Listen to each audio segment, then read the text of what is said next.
Friends, हमने electric potential वाले हमारे चैप्टर में लास्ट टाइम पे पढ़ा था कि इलेक्ट्रिक पोटेंशियल किसे कहते हैं और एक पॉइंट चार्ज की वजह से आर डिस्टेंस पर इलेक्ट्रिक पोटेंशियल कितना होता है और उसका हमने फॉर्मूला भी कैलकुलेट किया था, V इक्वल्स टू KQ/R। आज हम देखेंगे ग्रुप ऑफ चार्जेस की वजह से किसी पॉइंट पे इलेक्ट्रिक पोटेंशियल क्या होता है। ये ध्यान रखेंगे, मैंने आपको बताया भी था कि इलेक्ट्रिक पोटेंशियल एक स्केलर क्वांटिटी है। तो ग्रुप ऑफ चार्जेस की वजह से देखते हैं हम इलेक्ट्रिक पोटेंशियल।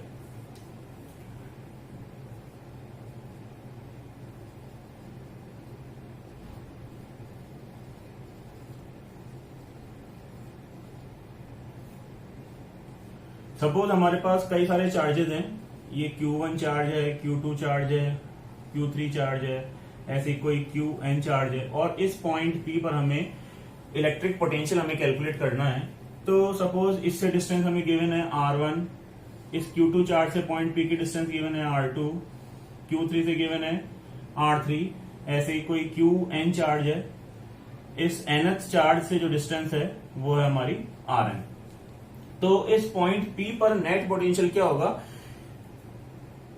Q1 चार्ज यहां पोटेंशियल प्रोड्यूस करेगा, Q2 चार्ज भी यहां पोटेंशियल प्रोड्यूस करेगा, Q3 भी करेगा, ऐसे ही nth चार्ज भी पॉइंट P पर पोटेंशियल प्रोड्यूस करेगा। तो नेट जो पोटेंशियल होता है वो होता है algebraic sum of the electric potential produce by the individual charges. तो यहां हमारा नेट पोटेंशियल आएगा P पर total potential at point P, Vp equals to V1 plus V2 plus V3 up to Vn। यानी फर्स्ट वाले ने जो potential produce करा उसे V1 कह दिया, सेकंड चार्ज ने जो पोटेंशियल प्रोड्यूस करा उसे हमने V2 कहा, इस तरह थर्ड चार्ज ने जो पोटेंशियल यहाँ प्रोड्यूस करा उसे हमने V3 कह दिया और nth चार्ज ने जो यहाँ पोटेंशियल प्रोड्यूस करा उसे हमने Vn कहा है। तो हम जानते हैं फॉर्मूले से V1 हो जाएगा K Q1 upon R1 plus K Q2 upon R2, K Q3 upon R3 और K Qn अपॉन Rn। तो आप यहाँ देख सकते हैं हमने यहाँ सिंपल इनका एल्जेब्रिकल सम किया है, पोटेंशियल्स को हमने एल्जेब्रिकल सम किया है। जैसे हम कॉमन नंबर्स को हम ऐड करते हैं, सिंपल हमने इनका एल्जेब्रिकल सम किया है क्योंकि यहाँ पोटेंशियल कैसी क्वांटिटी थी, स्केलर क्वांटिटी है।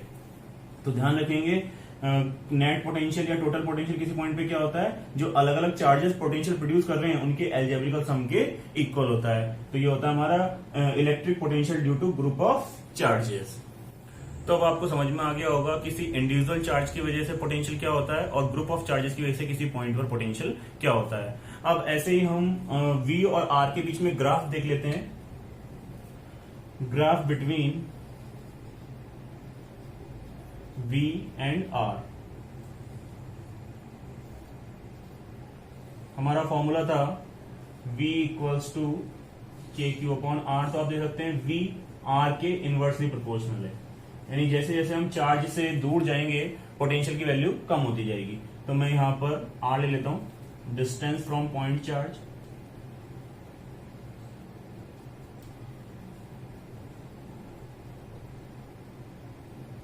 और यहां मैंने पोटेंशियल ले लिया जो पोटेंशियल प्रोड्यूस हो रहा है किसी पॉइंट पे। तो जैसे जैसे मैं चार्ज से दूर जाता जा रहा हूं तो मेरा पोटेंशियल कैसा होता जा रहा है, रिड्यूस होता जा रहा है। तो यानी ये V inversely proportional to R। तो ग्राफ थोड़ा सा ध्यान रखेंगे इसका। इसी तरह से हम देखते हैं इसका पोटेंशियल का डायमेंशन फॉर्मूला क्या होता है। डायमेंशन फॉर्मूला कैलकुलेट करते हैं।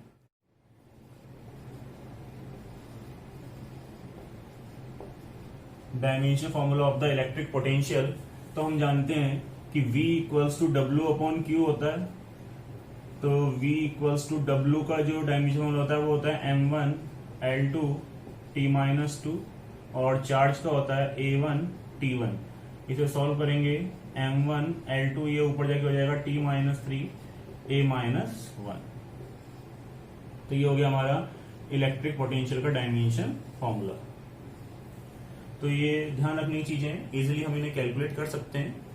अब इलेक्ट्रिक पोटेंशियल वाले कॉन्सेप्ट को हम एक न्यूमेरिकल से समझते हैं। तो देखेंगे numerical, find the position of the point between points A and B where net potential is 0।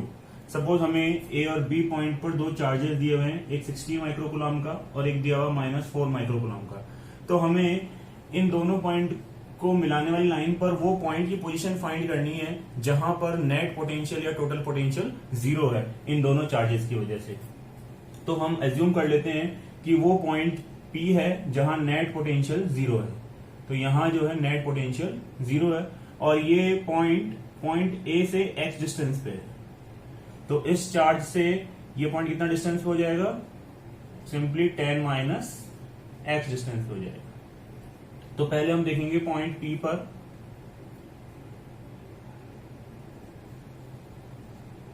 Potential at point P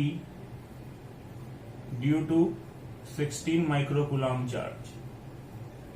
तो इसको नाम देते हैं हम V1 equals to k 16 microcoulomb upon distance है x।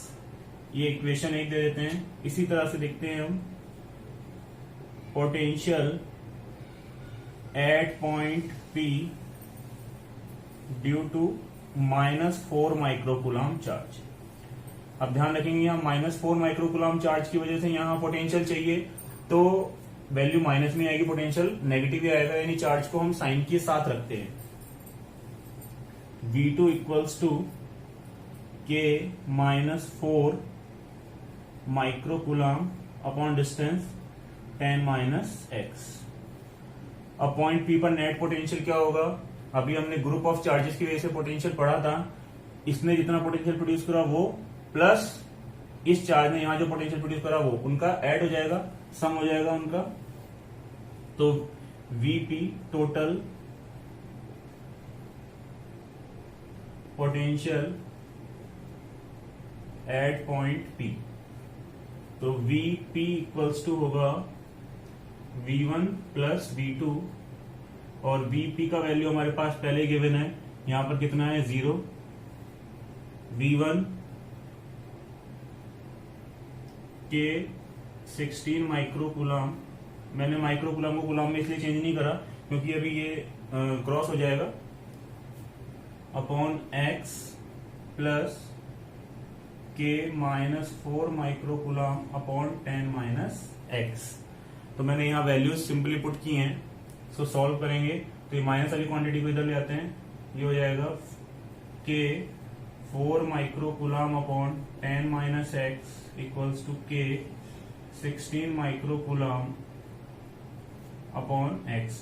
तो ये के से के कैंसिल हो जाएगा, माइक्रोकूलम से माइक्रोकूलम हट जाएगा और 4 से ये कैंसिल होगा 4 टाइम्स। तो ये आ गया 1 upon 10 minus x equals to 4 upon x। Cross multiply करके सॉल्व कर सकते हैं इसे हम। तो ये आ गया हमारा 5x इक्वल्स टू 40, तो x इक्वल्स टू 8 सेंटीमीटर। तो यहां से कितने डिस्टेंस पर, यहां से 8 सेंटीमीटर डिस्टेंस पर नेट इलेक्ट्रिक पोटेंशियल कितना होगा, 0 होगा, क्योंकि हमारा x कितना आ रहा है 8 सेंटीमीटर और इधर से कितने डिस्टेंस पर होगा 2 सेंटीमीटर पर, क्योंकि 10 माइनस 8, तो -4 माइक्रोकूलम से 2 सेंटीमीटर लेफ्ट में चलने पर नेट पोटेंशियल 0 होगा और 16 माइक्रोकूलम से राइट में चलने पर 8 सेंटीमीटर डिस्टेंस पे नेट पोटेंशियल 0 होगा, 16 माइक्रोकूलम और -4 माइक्रोकूलम चार्ज की वजह से। तो बच्चों अब हम देखेंगे electric potential due to electric dipole at point r, theta. यानी हमारे पास एक इलेक्ट्रिक डाइपोल है, उस इलेक्ट्रिक डाइपोल की वजह से हमें किसी पॉइंट P पर नेट इलेक्ट्रिक पोटेंशियल फाइंड करना है। तो जिन बच्चों को इलेक्ट्रिक डाइपोल नहीं पता तो मैं बता देता हूं कि ऐसे दो चार्जेस जो अपोजिट नेचर के होते हैं लेकिन सेम मैग्नीट्यूड के होते हैं और जो बहुत ज्यादा पास पास सिचुएटेड होते हैं उसे हम कहते हैं इलेक्ट्रिक डाइपोल। और इन इलेक्ट्रिक डाइपोल के बीच की डिस्टेंस को हम सिंपलिसिटी के लिए 2L ले लेते हैं। तो हमें एक ऐसे इलेक्ट्रिक डाइपोल की वजह से किसी पॉइंट P पर नेट इलेक्ट्रिक पोटेंशियल फाइंड करना है। तो किस तरह से करेंगे उसे हम समझते हैं। तो यहां मैं कह रहा हूं पॉइंट r, थीटा। पहले से समझते हैं r, थीटा का क्या मतलब है। यानी पॉइंट P इलेक्ट्रिक डाइपोल के मिड पॉइंट से r डिस्टेंस पर है और इलेक्ट्रिक डाइपोल की डायरेक्शन से थीटा एंगल बनाए हुए है। यानी ये जो ओपी लाइन है, ये लाइन इस डायरेक्शन से थीटा एंगल बनाए हुए हैं, इसलिए इस पॉइंट को हम कहते हैं r, थीटा। तो हमें यहाँ r, थीटा पर इलेक्ट्रिक पोटेंशियल फाइंड करना है। तो इसके लिए मुझे ये डिस्टेंस चाहिए होगी, बी से पी की डिस्टेंस चाहिए होगी, इसी तरह से ए से पी तक की डिस्टेंस चाहिए होगी। तो इसको कैसे निकालूं, इसके लिए मैं इस ओपी को नीचे की तरफ आगे बढ़ाता हूं और पॉइंट ए से ओपी पर मैं एक परपेंडिकुलर ड्रॉ कर रहा हूं। ये मैंने परपेंडिकुलर ड्रॉ करा ए एम। इसी तरह से अब मैं यहां देख सकता हूं कि जो ए पी है, ये ए पी ऑलमोस्ट इस पी एम के इक्वल हो गई। ये जो डिस्टेंस है पी एम, ये ए पी के ऑलमोस्ट इक्वल हो गई। इसी तरह से अगर मैं यहां से इस ओपी पर मैं परपेंडिकुलर ड्रॉ करूं तो ये हो गया एन पॉइंट। तो ये बी एन जो है, बी पी जो है वो एन पी के ऑलमोस्ट इक्वल हो जाती है। और यहां ये एंगल है हमारे पास थीटा। और इसको मैं ऐसे भी लिख सकता हूं कि ये जो डिस्टेंस है ए पी, ये ऑलमोस्ट पी एम के इक्वल है। और पी एम जो है वो है ये आर प्लस ओ एम, ये हो जाएगी O P plus O M. तो हम इसको ऐसे लिख सकते हैं कि A P nearly equals to, OP का वैल्यू है R plus O M. Similarly ये जो डिस्टेंस है बीपी, ये ऑलमोस्ट हमारे पास होगी ओपी माइनस ओ एन। ये ऐसे हमने क्यों लिखा, क्योंकि ये पी एन के इक्वल था या एन पी के इक्वल था। तो ये आ गया हमारे पास बी पी ऑलमोस्ट इक्वल है R minus O N P. तो अब मैं ओ एन और ओ एम और ओ एन की अगर वैल्यू कैलकुलेट कर लूं तो मेरे पास डिस्टेंस बीपी आ जाएगी और एपी आ जाएगी। तो देखते हैं ट्राइंगल ए ओ एम में, इन ट्राइंगल ओ एम ए में देखते हैं, इस ट्राइंगल में अगर मैं देखूं तो ये वाला ये एंगल थीटा था, तो ये वाला एंगल भी थीटा होगा। तो यहां से अगर मैं कॉस थीटा की वैल्यू निकालूं तो कॉस थीटा मेरे पास आ जाएगा O M base upon H हो जाएगा ओ ए। तो कॉस थीटा इक्वल्स टू हो गया ओ एम और ओ ए हो जाएगा मेरे पास एल।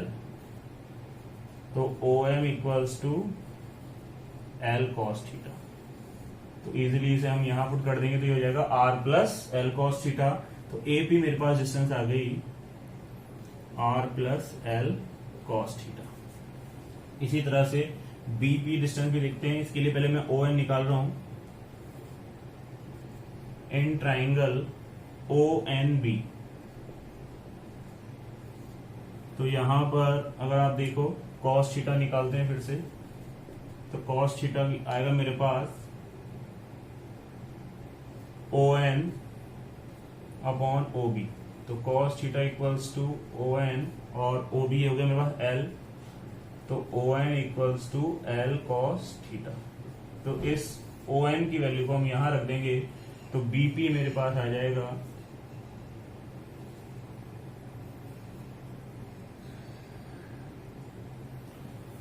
तो यहां से बीपी मेरे पास आ जाएगा BP equals to R minus L cos theta. तो इस तरह से हमने डिस्टेंस निकाल ली एपी और बीपी। तो बीपी आ गया मेरे पास R minus L cos theta. अब मेरे पास डिस्टेंसेज हैं, चार्ज हैं, तो मैं net electric potential easily calculate कर सकता हूं। तो इन्हें आप ध्यान रखेंगे। एक मेरे पास डिस्टेंस आ रही है R plus L cos theta और एक आ रही है R minus L cos theta. तो इस वैल्यू को जब मैं यहां रखूंगा तो ये हो जाएगी R plus L cos theta और एक आ रही है मेरे पास R minus L cos theta. तो आगे हम डेरिवेशन को बढ़ाते हैं। तो हम पॉइंट पी पर पोटेंशियल देखेंगे। पहले नेगेटिव चार्ज की वजह से electric potential at point P due to minus Q charge. तो ये आएगा मेरे पास V1 equals to K minus Q. अगर चार्ज नेगेटिव है तो हम यहाँ नेगेटिव रखेंगे क्योंकि इलेक्ट्रिक पोटेंशियल स्केलर क्वांटिटी है, मैंने पहले ही बताया था। और डिस्टेंस हो जाएगी AP, और AP मेरे पास जो डिस्टेंस है वो है R plus L cos theta. इसी तरह से V2 निकाल लेंगे। V2 इसकी वजह से electric potential at point P due to positive Q charge. तो ये आएगा V2 equals to K Q upon BP, और BP मैंने निकाला था अभी R minus L cos theta, K Q upon R minus L cos theta.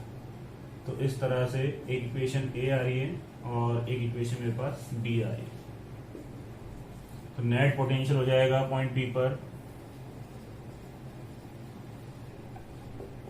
Eight point P V equals to V1 plus V2। Simple add कर देंगे इन्हें, तो ये हो जाएगा minus K Q upon R plus L cos theta plus K Q upon R minus L cos theta. और solve करते हैं इसे, तो देखते हैं क्या आएगा। तो यहां से मेरे पास के क्यू कॉमन आ जाएगा, तो ये के क्यू कॉमन लिया मैंने और अंदर रह गया minus 1 upon R plus L cos theta plus 1 upon ये था मेरे पास R plus L cos theta और R minus L cos theta. V equals to K Q और एल्शियम आ जाएगा R plus L cos theta और R minus L cos theta. इसको सॉल्व कर सकते हैं easily, plus R plus L cos theta. Simple mathematics है, आप इजीली सॉल्व कर सकते हैं इसे।